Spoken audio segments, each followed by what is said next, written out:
Hello friends, welcome to the new episode of my channel. আমি অরিত্র। এখন আমরা কথা বলবো যে কাকুডা বলে একটা হরর কমেডি ফিল্ম নিয়ে, যেটা ZEE5 এ ডাইরেক্টলি মুক্তি পেয়েছে। এই ছবিতে লিড চরিত্র প্লে করেছে রিতেশ দেশমুখ, সোনাক্ষী সিনহা, সাকিব সেলিম, এবং এটা ডিরেক্ট করেছে আদিত্য সরপোতদার, যা রিসেন্টলি রিলিজ করা ছবি মুঞ্জিয়া বক্স অফিসে খুব সাকসেসফুল হয়েছে। 118 কোটি টাকা, 120 কোটি টাকার মতো ব্যবসা করে ফেলেছে অলরেডি মুঞ্জিয়া, এবং ব্লকবাস্টার ভার্ডিক্ট পেয়ে গেছে, কারণ ছবিটা খুবই অল্প বাজেটে বানানো একটা ছবি।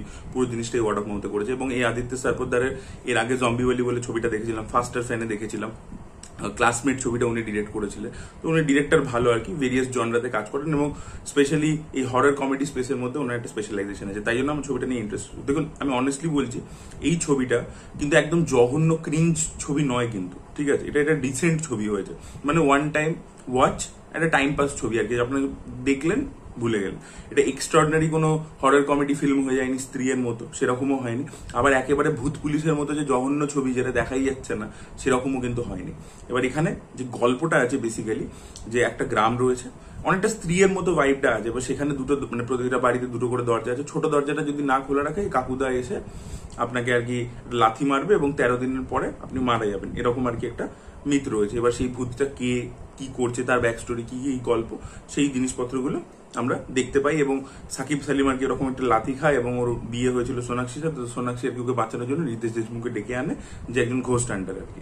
এর যে বেসিক যে প্রিমাইসটা, সেটা ইটসেলফ খুবই ভালো, ঠিক আছে? মানে যে ভূতটার ব্যাক স্টোরিটা দেখিয়েছে, ও কেন এটা করছে, কি করছে, সেই গল্পটা ভালো। বাট আমার মনে হয় ওগুলো না সিন ডিমান্ড করছিল, যে ওটা যদি ইটসেলফ অ্যানিমেশনের মাধ্যমে না দেখিয়ে প্রপারলি সিনের মাধ্যমে দেখাতো, তাহলে আমার মনে হয় কোথাও গিয়ে ইমোশনাল কানেক্টটা অনেক বেশি হতো।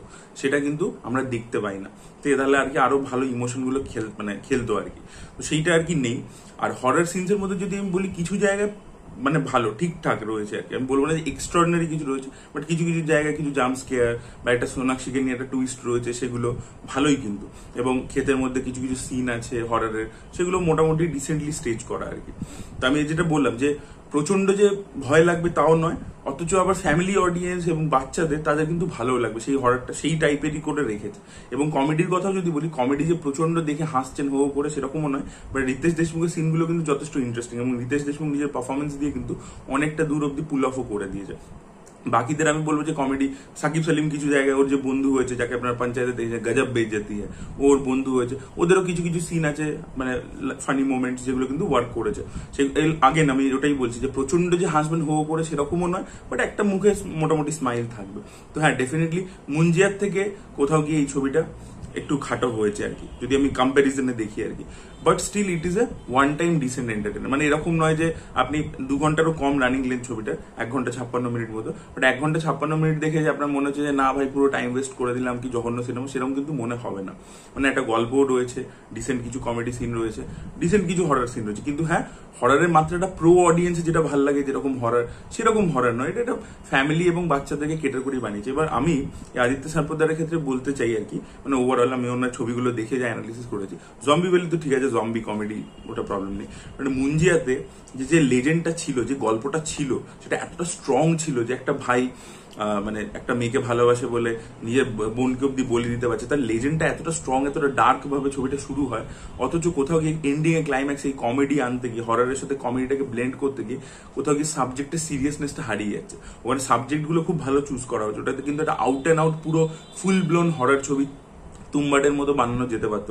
মানে মুঞ্জিয়ার যে কনসেপ্টটা ছিল, সেম জিনিস এই ছবিটার ক্ষেত্রেও। এর যে গল্পটা ছিল, মেন যে মূল গল্পটা, সেই জিনিসটা যে সমাজে মানে কিছু লোক যারা বাকিদের থেকে একটু আলাদা, সেরকম লোকের অ্যাকসেপ্টেন্স নিয়ে ছিল এই গল্পটা।